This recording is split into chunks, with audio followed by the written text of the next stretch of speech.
always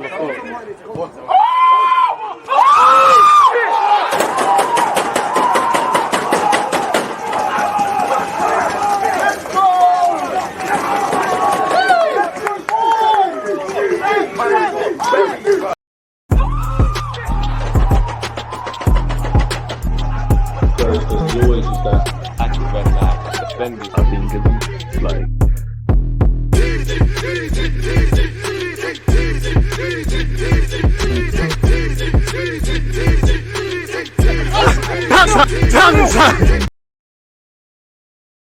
Am I live? I should be live. People deluded. I'm back again. Thank you very much for joining me each and every time. It's Friday, so I hope you've all had a good start and end to the week. Hope you've all moved. If you're going through any, adversity, hope you've all moved through that. Obviously, any goals, hopes, dreams, and aspirations. Hopefully, you lot have conquered that. And again, I hope you lot all have your health, mentally, spiritually, physically, and all of those things. Now, I've actually sent the link to Tom a bit late, so obviously he's gonna open it and he'll be here in a second, people. But yeah, primarily we're going to talk about Brighton, Arsenal. One love to the Twitch gang as well. Make sure you're following and subscribing. Also, make sure you're making a mental note, people, because, again, I'm the content king. And with that being said, after this, this is going to be a slightly shorter live stream because I need to set up, because 11:30, we migrate back over to YouTube, folks. So yeah, man. Obviously, Tom's going to be here in a second, so we'll get going. And like I said, I sent him the link quite late, gave him 2 minutes to spare. So you've got to give him something to maneuver and work with. So yeah, to be fair to him. Oh, he's here now.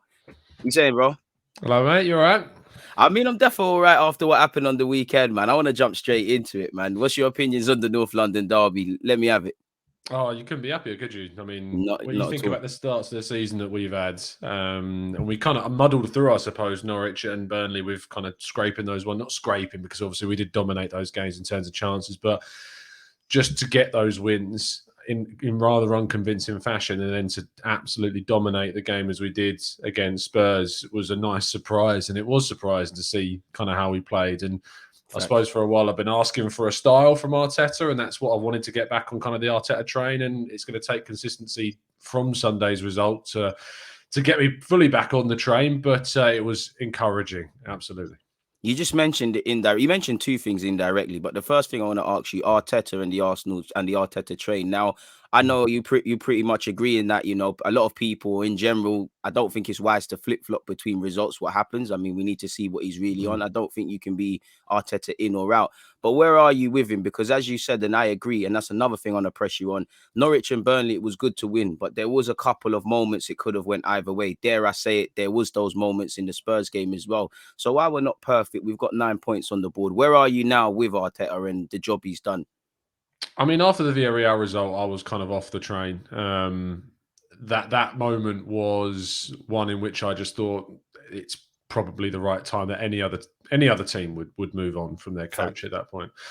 So knowing that he wouldn't go, it was never my expectation that they would get rid of him. You just take, as you just said there, you take it game by game. You move forward, hoping that things turn around, and you start the season. And the first three games, if anything, just felt like, to me, it was vindicating that decision I had to kind of change my point of view on Arteta.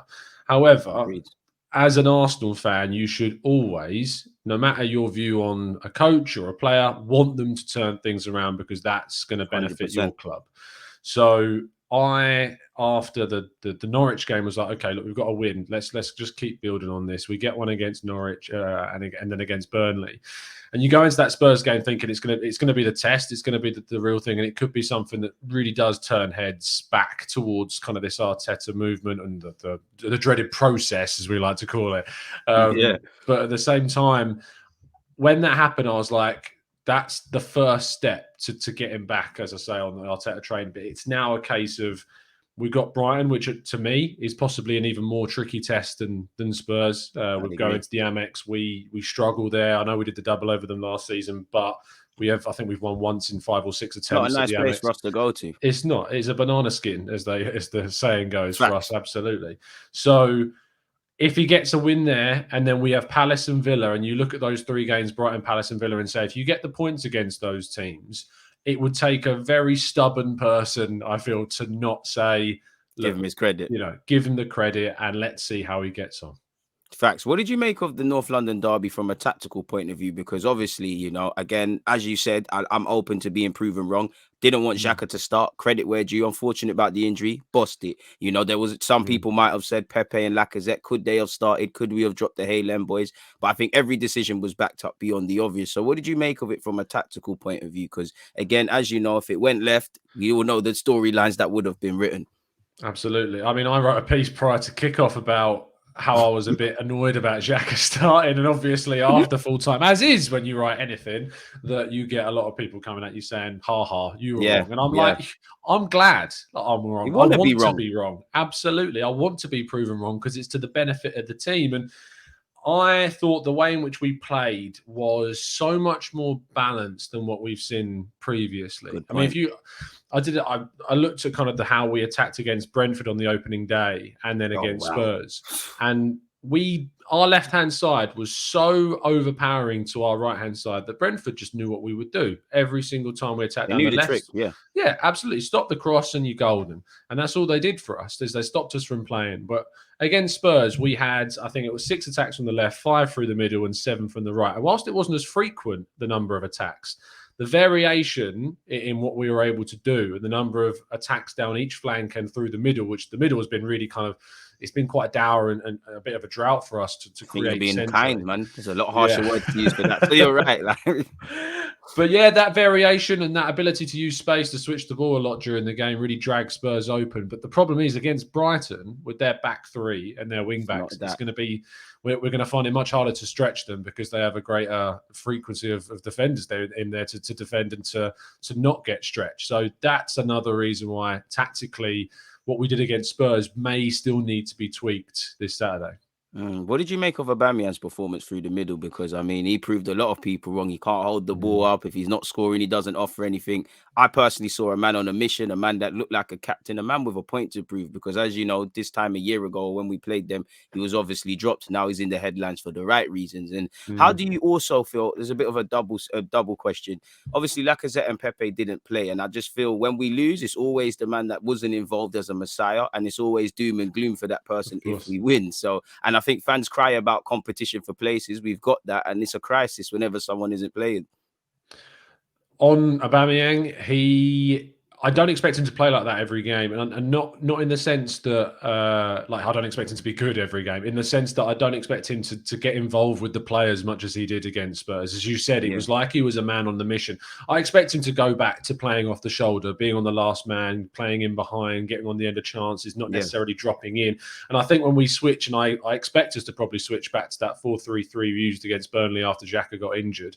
I think that with both Ødegaard and Smith Rowe in the hole, it will probably prevent Aubameyang from dropping in more. But excellent performance. It was a needed display. Great finish. I mean, I looked at the XG for that strike, and it's not an easy shot at all to take in that left-footed position across the goalkeeper on kind of the half volley because it was a bouncing ball as well. Didn't strike it as cleanly as he could have. No, I think he didn't. That helped him, of course. Yeah, arguably it was the most perfect touch he could have had because it was the only way it was going to go in was that kind of touch. So great performance from him.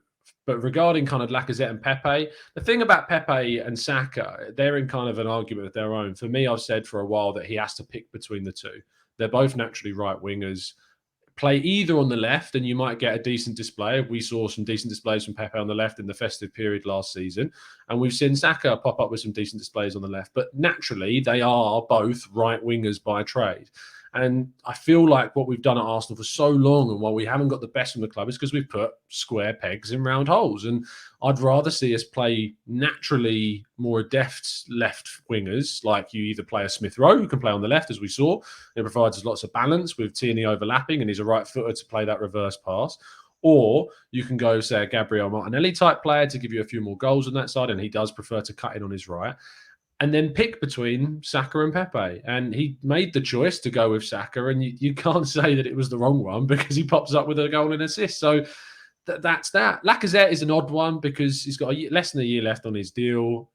He doesn't want to sign. Well, to be fair, I say he doesn't want to sign. We haven't offered him a contract. Yeah, you can't sign something you haven't been offered, but that tells you everything, isn't it? Really. They seem to be, I think next summer, what we'll see is Edu and Arteta talked about wanting to blend youth with world class. And I feel like the summer window of 2022 will be Arsenal trying to identify that world-class striker and central midfielder. I expect those two to be the two positions that they look at.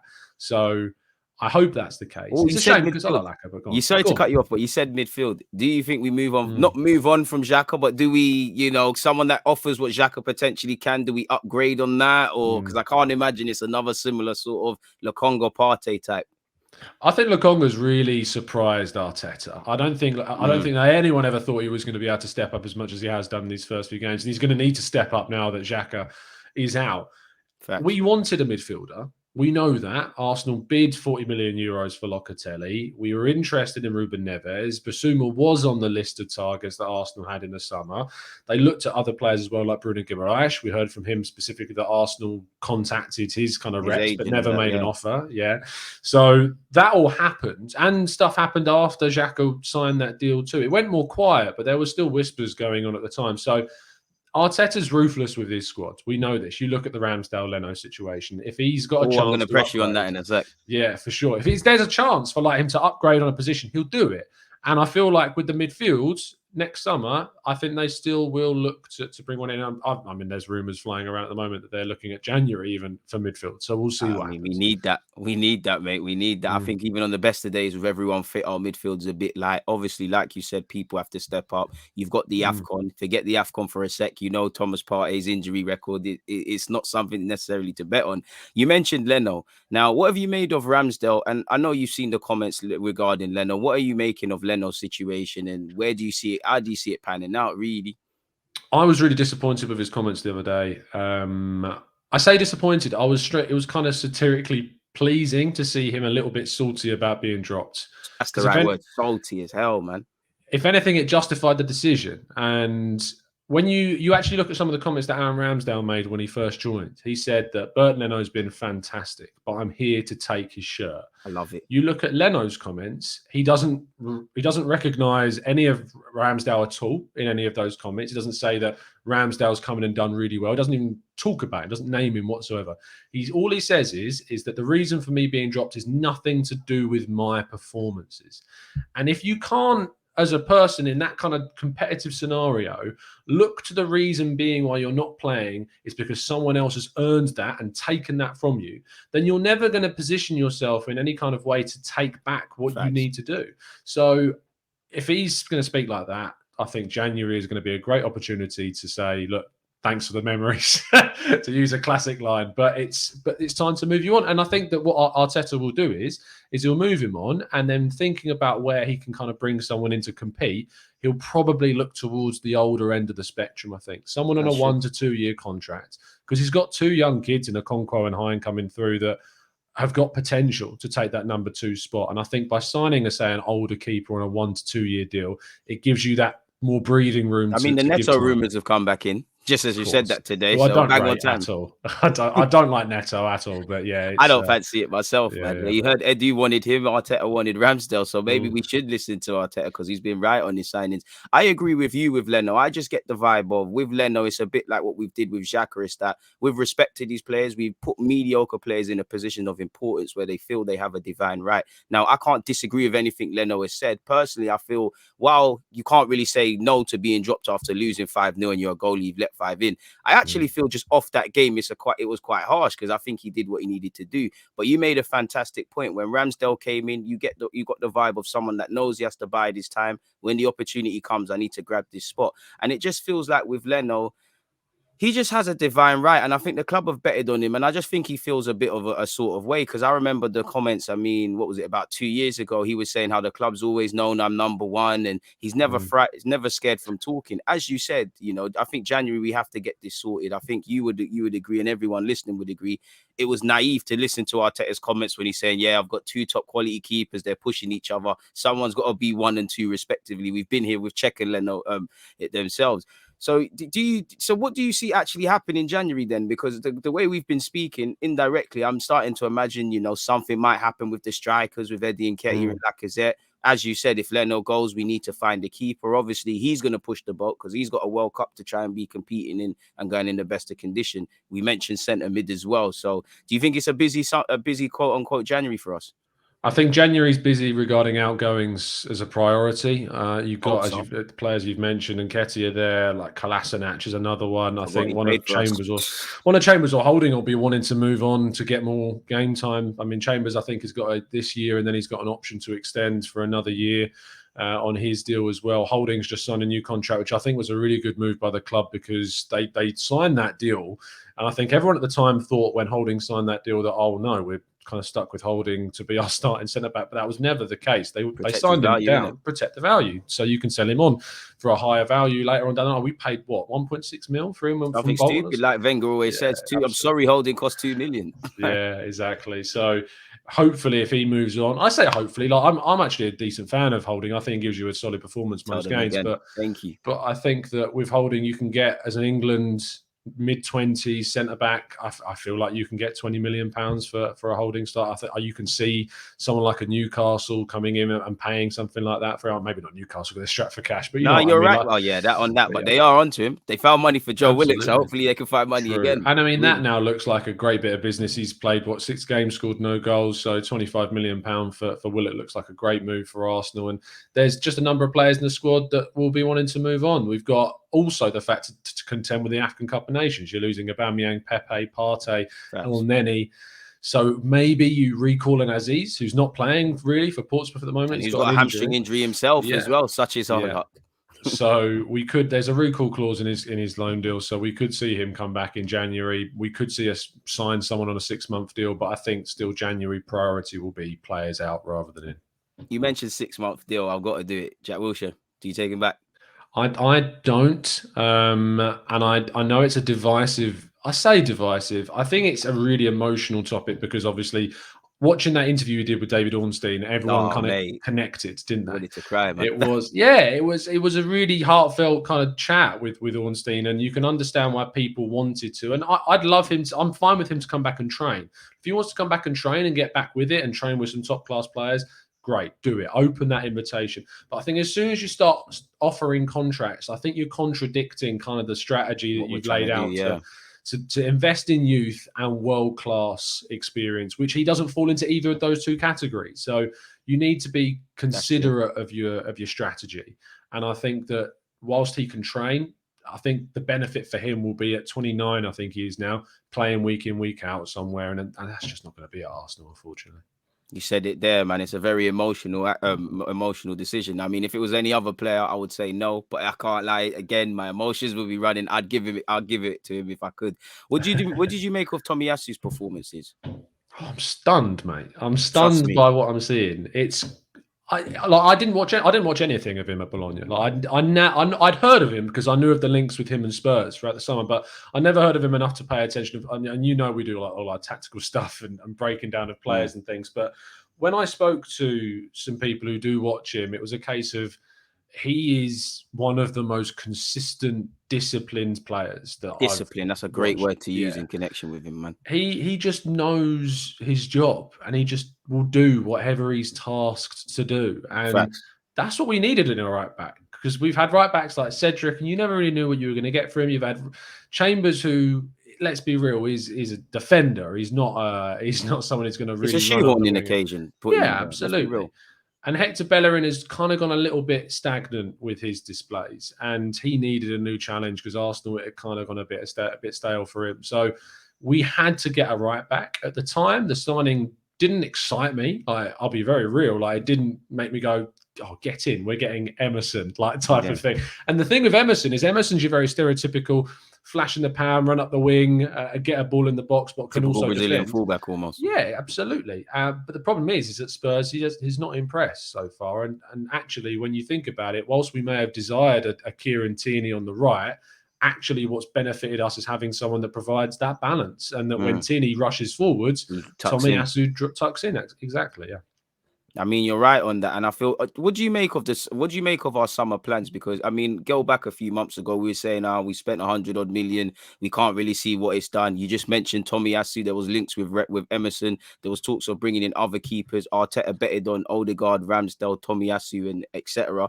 And it all seems like there's building blocks. Now, as you said, our first 3 games were woeful. Our next 3 games after that provides promise. We've almost broken even. But where are you at now? Because I do think I think a lot of people, myself included, we gave the club a lot of heat. So by that logic, I have to somewhat give you some praise while the jury's out. It is looking like money well spent, and you quote unquote had a plan. And as you said earlier, a process was there.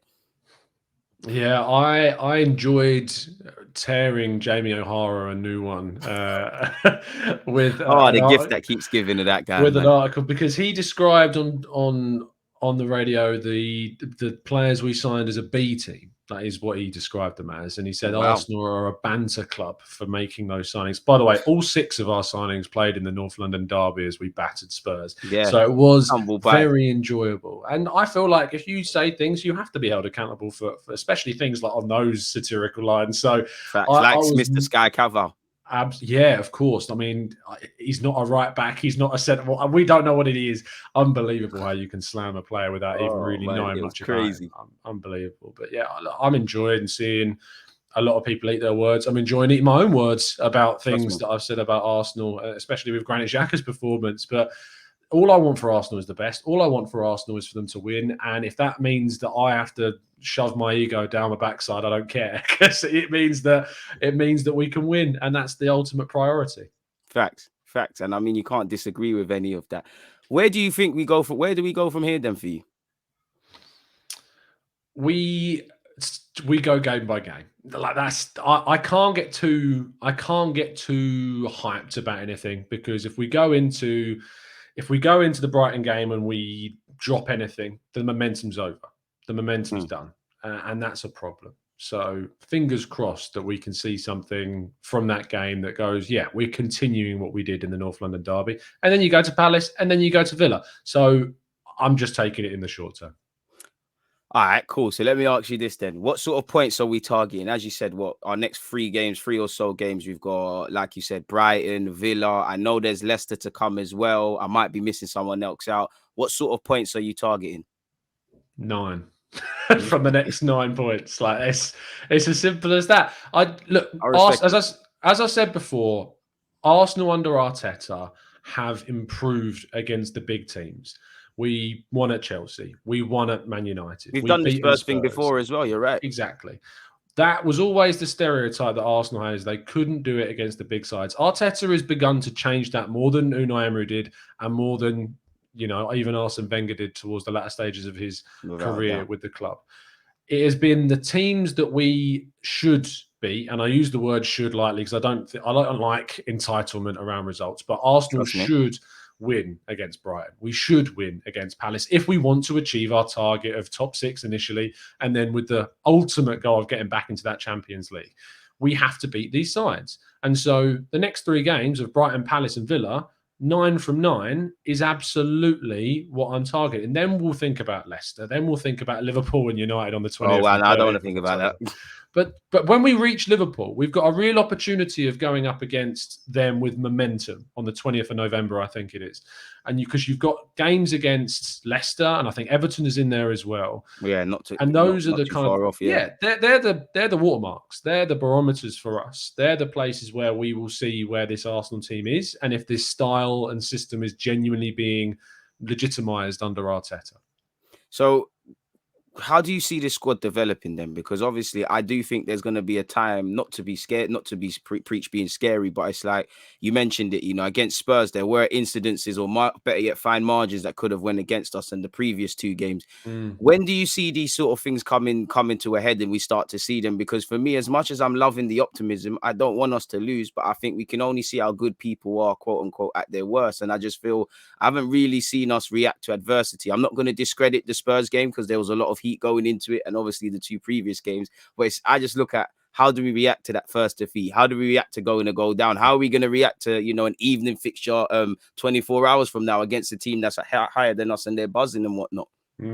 It's that as you say is the biggest measure that we have. It's the thing that we haven't yet been tested for so far in these 4 games that we've won. And I do count Wimbledon because I think there was a lot of good performances in that game. Wimbledon as well, can't forget that. The likes of Nuno Tavares, I thought, was excellent in that game. So it shows that even throughout the squad, that players that aren't starting are still. Lacazette scored, didn't have the best of games against Wimbledon, but he got a goal and an assist, and they're saying that they're coming up with the performances. So when we do go up against Brighton, I'm expecting a very tactical game from both managers because the systems that are being used do combat each other in different aspects quite well.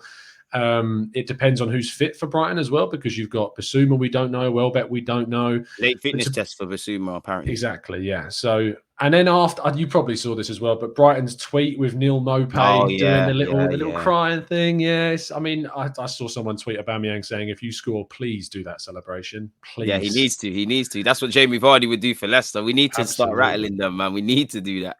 Yeah, and I want a little bit of fight. I want a little bit of what's the right word? A little bit of an edge, a little bit of a sarcastic edge to us, and bigging ourselves up. I think Arsenal have lacked ego, and I think in football you need a bit of arrogance sometimes. You look at the best footballers in the world, like Thierry Henry, one of the most arrogant men ever born. So you need that, and I feel like this Arsenal team needs a little bit of head of steam and something behind them to carry them through. And ego is always going to be good in football. So yeah, I really hope we stick it to Brighton. But if we do, as you say, take that goal and we go behind, that's the next big test. So arguably we may need that to happen to us in the next few weeks to see how we do react to it. So what are you making of it from a tactical point of view? Would you go with a back three? Would you go with a back four? What do you make of Brighton from a tactical point of view? And what's your thoughts going into that game away from home tomorrow? I've been very critical of Graham Potter because I think he gets very overhyped very quickly. I think that he underperformed. I don't know what it is about. I feel like people look at what he did for Ostersund's and then Swansea, and then has got this Brighton job, and he's been on an upward trajectory and he's done very well. But the thing is that I feel like people have talked about him in these glowing terms for Brighton because it's Brighton. And I actually look at the Brighton squad and I think one win at home in 2020, ironically, was against Arsenal. But one win at home in the league in 2020 for a team like Brighton, with the players that they had, the defenders that they had, the forwards that they were acquiring, that's not something to write home about. But 2021, Potter started to change things, and the club started to change things, and the business that Brighton are doing, I like a lot. I love Enoch Mwepu. I've followed him from his time at Red Bull Salzburg. He's a great midfielder that I don't think he's available either for the game. I think he's injured as well. He can play centre midfield, defensive midfielder, play on the right hand side. He can go up on the right wing. He's such a great versatile player. I like Leandro Trossard looks like a really good signing for them. They've still brought in Basuma. We know is a great midfielder. They don't need to necessarily bring a replacement in for Ben White because they had Webster and Dunk and Duffy and all of these players in the middle. Mark Cucurella as a signing is a great bit of business. Very attacking fullback. Well. I think he's going to have a big part to play against us. Absolutely. So, and obviously they got Lamptey to come back as well, who's another good bit of business they brought in from Chelsea. So Potter's got a team that he should be aiming to achieve top 10, in my view. Like you should, with that Brighton team, it's enough that they should be competing for a 10th place finish. That's and they harsh, should be man. looking. I don't think it is. I really genuinely think that's with the team that they have. Maupay, the Salzburg guy. You know what? You might be onto something. The more I think about it, you got a point.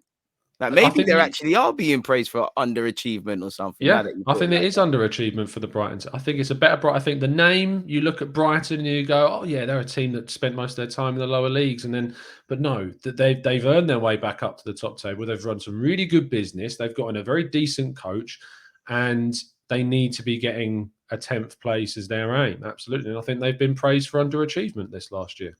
So, I mean, obviously, we don't advocate our manager being sacked or whatever, but we go back to before these 3 games. I'm sure Graham Potter was someone that would have featured somewhere among Arsenal fans' lists if a new manager was to take him. Where are you at then with that? Because you're probably the first Arsenal fan that is not against Graham Potter, but yeah, I've never, you've said underachievement for Brighton. Would you have, is there a reality where you would have considered Graham Potter? Because some might have said he's got a tune out of players that, quite frankly, aren't good enough to do what they're doing. Prior to this season, I would have never have gone for Potter at all. I always said that I want to see more. I want to see him turn that really bad home record from 2020 around in 2021, and he's doing a very decent job so far. And if he gets to the end of this season and he gets them that 10th place and he achieves what I believe to be their potential, then you have to say that he's succeeded. And so, say if Arsenal did move on from their manager at that stage, then I think I might consider someone like a Graham Potter to take us forwards. But there's always still something in the back of my mind that goes, if Arteta's going to go, I want to see someone mercurial come in. I want to see an Antonio Conte. I want to see charisma. I want to see someone with clout, someone who's got that experience of winning it at the top level. And rather that we've kind of had the project coach in Arteta, and it's had mixed results so far. We've won a couple of trophies, but we haven't progressed in the league, and that's the main target for Arsenal, is to get back into the Champions League. And he could do it this year. You never know. The chance is there. I think it's very far-fetched to think Arsenal can still get top 4, but top 6 is the minimum target for me this year. And then next season, if we've achieved that, then you look to push on to the next step. But the projects that are out there and the coaches that are out there and available, there aren't many. And Conte is kind of the only one that's out there right now that's going to possibly take Arsenal on if we would ever change coach. But I don't see us changing coach, to be honest, in the next couple of years. Neither do I, man. I think we doubled down on him. I think when you look at Arteta and Edu's talk among how the squad hasn't been fit, all of these things, these are luxuries that, quote unquote, he's been able to hide behind and has bought him time. You mentioned Ben White, and I've mentioned Ben White, and it's the Ben White derby. Where are you at with Ben White in an Arsenal shirt? What'd you make of him going away to Brighton in his his first time returning there? Do you think we actually got fleeced for Ben White as well for 50 million? I think you're going to get on quote unquote fleeced with any England young English player. Yeah. Is he worth £50 million if you take away his nationality, his position, and his age on his quality? No, I don't think he is. I think you'd probably go around more the 30 to 35 million pound mark. He was brilliant for Brighton. He got their player of the season. I think he was brilliant for Leeds the year before. He's been good, really good. But the reason why you pay £50 million is because he's English and because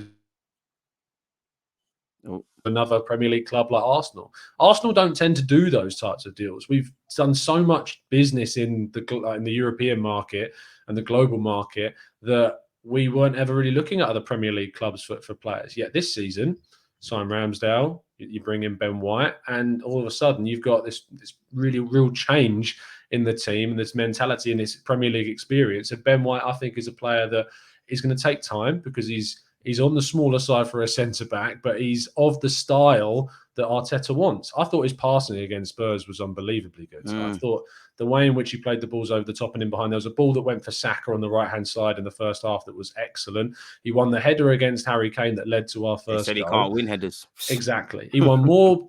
He won the second most aerial duels against Burnley. Only Tomiyasu had more. Like, it's a myth that he can't win headers. It's just an area of his game that he needs to develop, and he is developing it. And the evidence, you could win 10, you don't miss it. You missed the 11th, and people say, "Oh, he can't header." Like, he's the man's human. It's the Burnley game in particular with the back pass to Aaron Ramsdale. That got so overanalyzed, and obviously it was a really bad mistake. Right. And players are going to have these mistakes in the game. You look at Jesse Lingard in the Champions League against Young Boys. Players who've had a great 6 months at West Ham can go into the Champions League and play a back pass like that.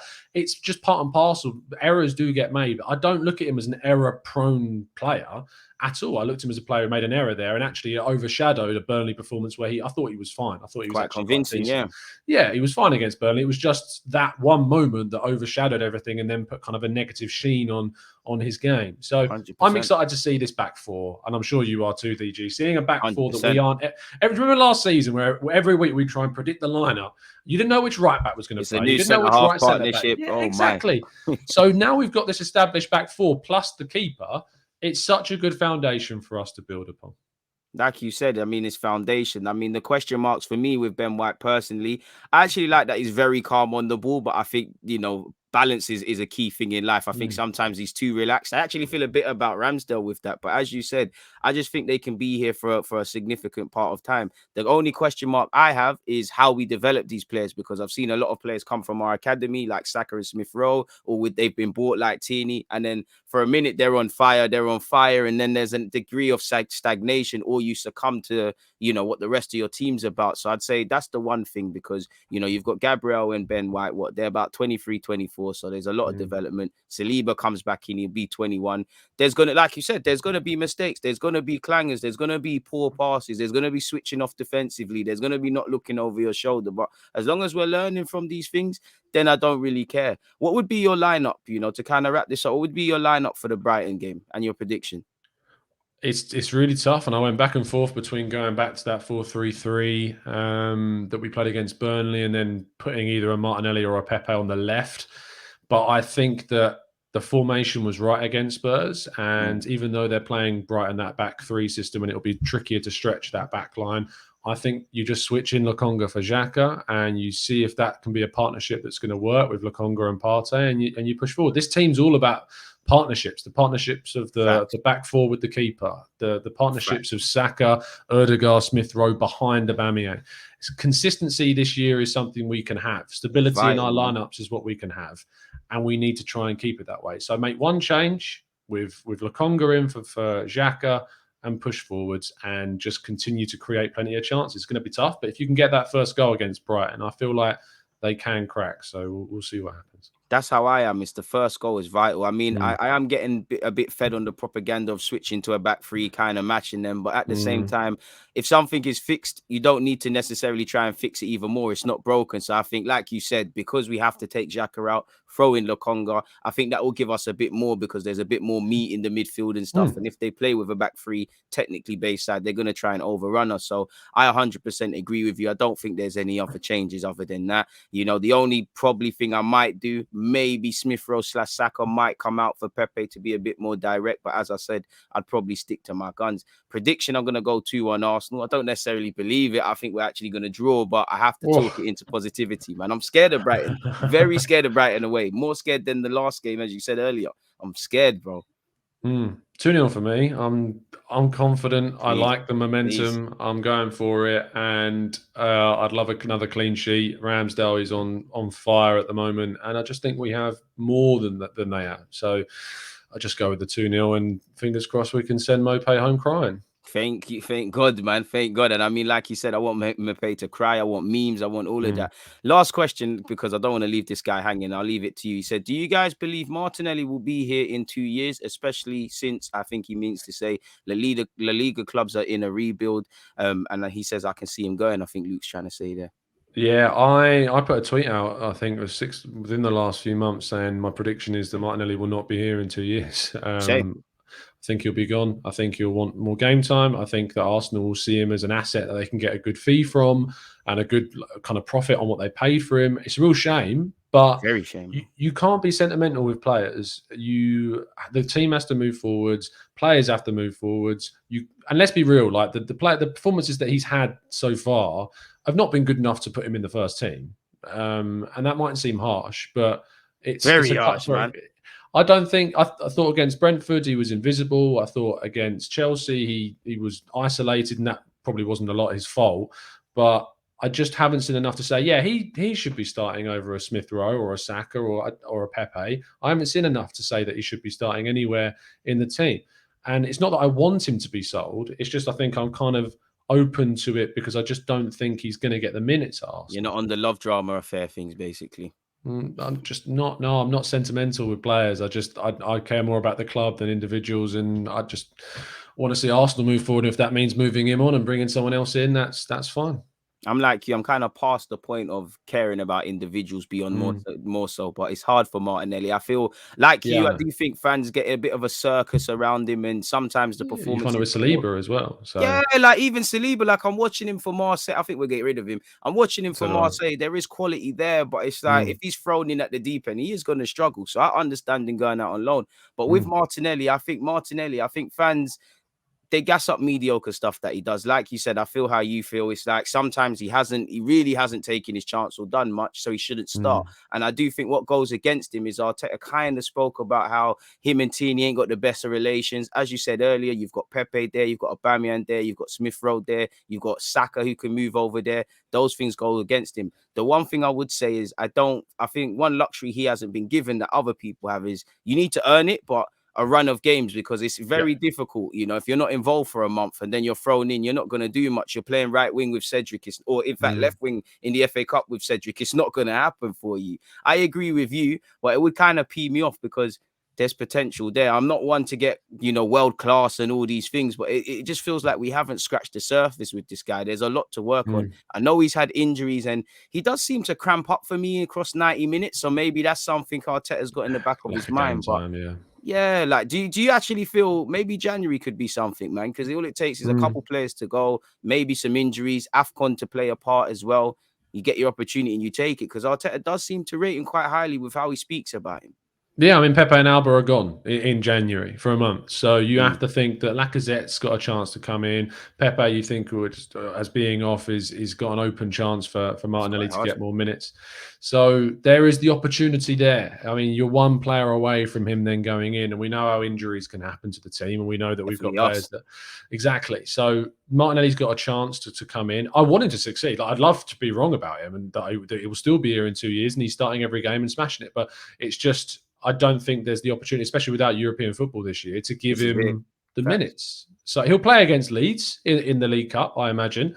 Yeah. And he'll probably come off the bench in a couple of games, especially if, say, we're a couple of goals up against Brighton or against Palace. I'm sure we'll get an opportunity. But it's just, I just don't see where the regular, consistent minutes are coming from for him. And that's the thing. I feel like he's been done a bit dirty because he signed a new deal. I kind of feel in the same way Xhaka and Smith Rowe were kind of leading from the front, being beacons of hopes as young players. I kind of feel Martinelli was that, especially when, pardon my language, we were shit. Like, we still are, but we were really shit them times. Like, for me, I've always had a love affair with Martinelli, but it's like, do you remember when Runnison started against Man City? That game, I don't want to talk about Runnison, but I just feel Martinelli was on something else, man. He was. Yeah. Just the start of the game as a young player, he's talking to his senior guys. There's something there for him, and it would be a shame. I do think he's a bit probably too scrappy, a bit too much of a loose sort of cannon tactically. Yeah, like that's why I think Xhaka and Smith Rowe get a look in. They're probably a bit easier to coach tactically. He's a bit scrappy, and when I look at his education, he ain't been a professional footballer that long. He didn't play too much at Eternal, so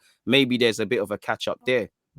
Yeah, I think the fact that he has played, as you say, very much in the local Sao Paulo leagues for Ituano is going to cause him to lack some of that edge, that know-how and knowledge and education and from the English youth setup and the grassroots systems here. So, but there is potential, and if he gets chances, hopefully he takes. As I say, with this kind of my choice of saying you pick one of Xhaka or Pepe and you leave the other on the bench. You put one at right wing or whatever, and the other one you leave out.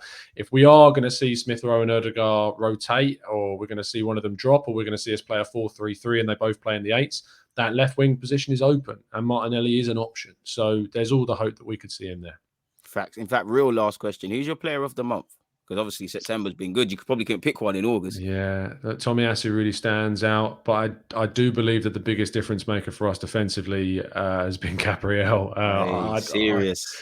I think he's just such a step up from Pablo Mari. Like, the difference in quality, how good he's been, the influence on defense, the physicality, the speed, the turn of pace that he has. Different class, man. Yeah, the clearances he makes. I mean, he should have had a penalty arguably against Spurs. It was here and there.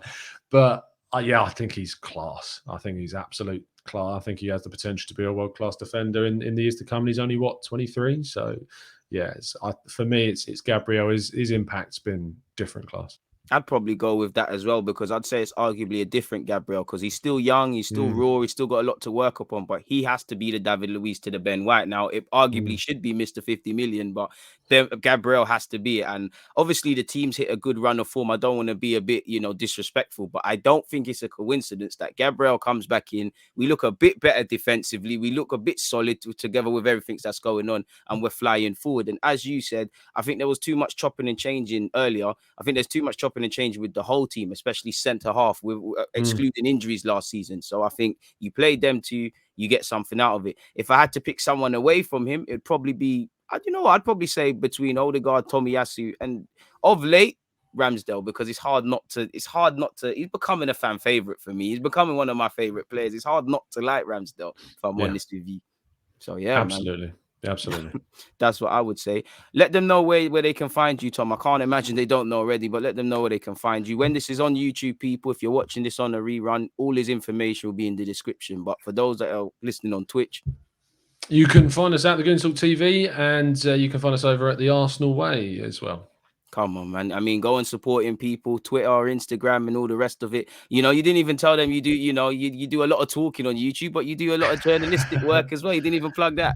Yeah, no, I'm just so humbled. No, writing over at Football.London now is my day job, and helping them grow their own channel with, as I say, the Arsenal Way. So do go check it out. We have the likes of Chris Wheatley and Kai Karnak on pretty regularly, and got more content coming this week. In fact, there's a funny football in real life video coming out this weekend. It embarrasses me massively. So do go watch that and have a good laugh. So there you go. I'm definitely gonna look out for that, man. Make sure you retweet that onto my timeline. Will do, yeah. But yeah, man, Tom, it's been fantastic being with you. People, I'll be online at 11:30 on YouTube. I'm sure you can. Well, Tom just told you where to go. If he's not going to be live at some point today, he probably will tomorrow, or there'll be some reactions or some Arsenal news. So yeah, Arsenal Way, the Gooner Talk TV. Just type in Tom Arsenal. It comes up on YouTube as well. So you've got a lot of directions to go, people. So yeah, enjoy what's left of your Friday. Over and out from us, guys, man. Peace, people.